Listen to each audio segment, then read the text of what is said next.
Hamzat Chimayev Strickland jangi yakunlandi va bugungi UFC turnirida boks kurashning ustidan g'alaba qozondi deyishimiz mumkin. Chunki ikkita chempionlik jangida ham, masalan, Van bilan Tayira jangida ham Tayira kurashga harakat qildi, Van boksni o'zi bilan yenga oldi va Hamzat bilan Strickland ham xuddi shunday. Hamzat birinchi raund bor kuchini tashlab jangni tugatishga harakat qilib ko'rdi, lekin bo'lmadi, charchab qoldi. Balkim vazn tashlaganligidagi qiyinchilik kecha ko'rgan edik. Hamzat haqiqatan oxirgi bo'lib vaznni o'tgan edi.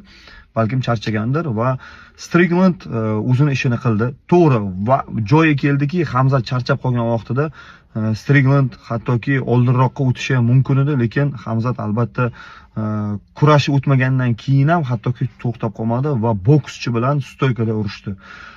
Lekin bu Stricklandning foydasiga, chunki har bitta Stricklandni urayotgan jeplari manzilga tegyapti. Hamzat bitta yoki ikkita qattiq zarba beraman deb borishga qadam qo'yganidan oldin Strickland 4 ta 5 ta jeb bilan kutib olyapti Hamzatni va mana shunday oxir-oqibatda mana shu farq bilan g'alaba qozona oldi Strickland.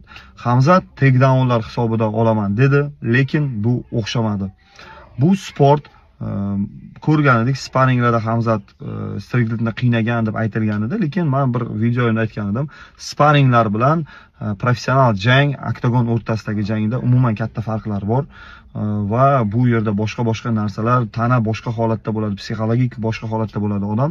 Shuning uchun ham Strickland bugun молодец, isbotlarda haqiqatan bekorga bu jangga loyiq deb topilmagan edi.